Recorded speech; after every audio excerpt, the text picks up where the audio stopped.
This video will show you how to set up a parameter estimation problem in Comsol where there are 2 points where data are measured. You can see the geometry up here, and the 2 points are right there. And so there's a boundary condition there. We're going to put in heat, and the heat will propagate from left to right. And we'll measure the temperature at those 2 reference points. And the data that we would measure from those points are shown over here on these columns. So those are the locations, the X and Y locations. That's the temperature that's measured at the point, and the A column is the time. So if we scroll down, we see at the green bar that the location data has changed from 0.08 to 0.02, so that's the second. This is a plot of the data. This is the concentration as a function of time.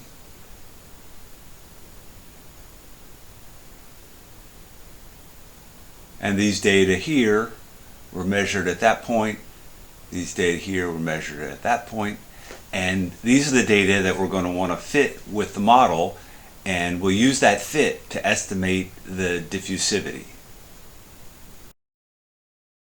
So here's the model. I've already set it up, so let me just go through how it's put together. So there are 2 domains, a square domain and then that rectangular domain to create the region on the left side. And I put in 2 point probes, and these are what I use to generate the data. We're not going to use these in the inversion, but this is how I generated the forward model. And here's the physics. Diffusion, I don't have that convection checked, so it's just diffusion.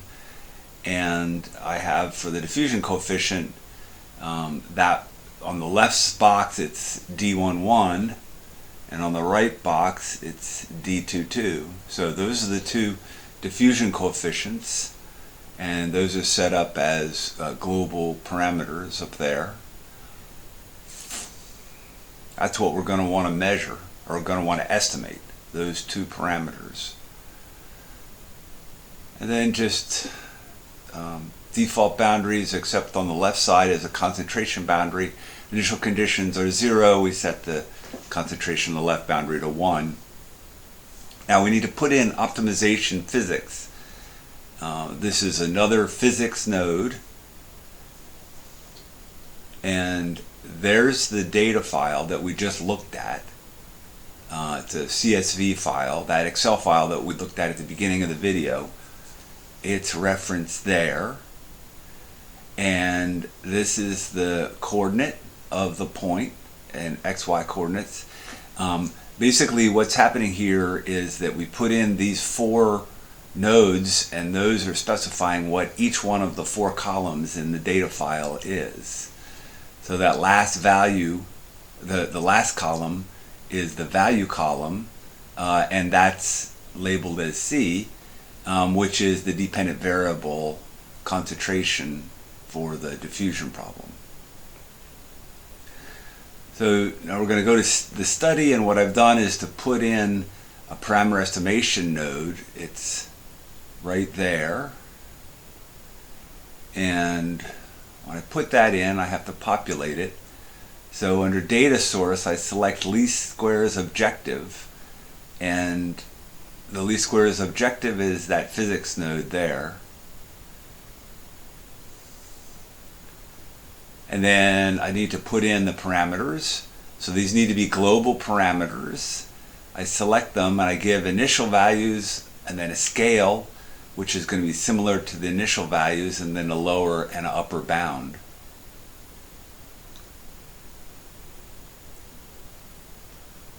Need to set the range of the time-dependent model, and then I let it run.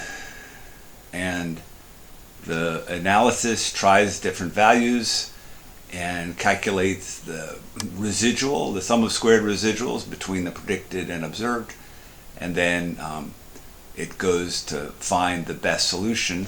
You can see the objective function here. This is the sum of squared residuals, and that number is getting smaller as the solution converges on the data. Then it's complete. The analysis has converged, and there's the final plot. Fits the data pretty well. And what we also want to do is take a look at the objective table. The objective function is the sum of squared residuals between the predicted and observed.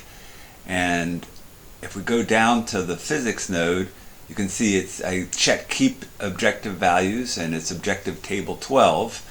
And I go to objective table 12, and there it is. This is what we saw scrolling by during the run, and we get access now to all the different trials that the parameter estimation routine used, and then the final one when it converged, and has a sum of squared residuals of 10 to the minus 6 at the end. So there's another way to set this kind of problem up, and that's as an optimization problem, where we go and select optimization and optimization here instead of parameter estimation. There's what we used before. Now we're going to set it up as an optimization problem. This has more versatility than parameter estimation, but we're going to set it up essentially as a parameter estimation problem. So the objective function that we set up there in the least squares objective, we're going to use that. We're going to identify the parameters, and we need to have initial value scales and the upper and lower bounds. All that stuff there is just defaults, and then the output that we're going to generate. In that output, I've identified this particular plot, and I set this plot up to show the data and the current value of the predicted temperatures, or I guess probably concentrations rather than temperature. So there it's converged, and then we get the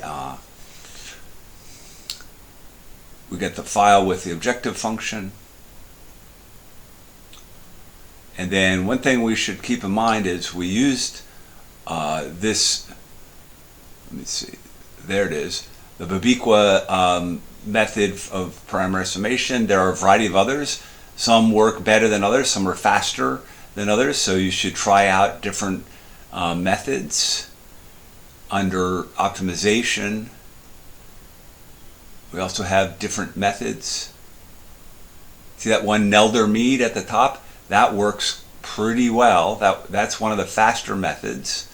It's only available in optimization. So there you go. Give it a try.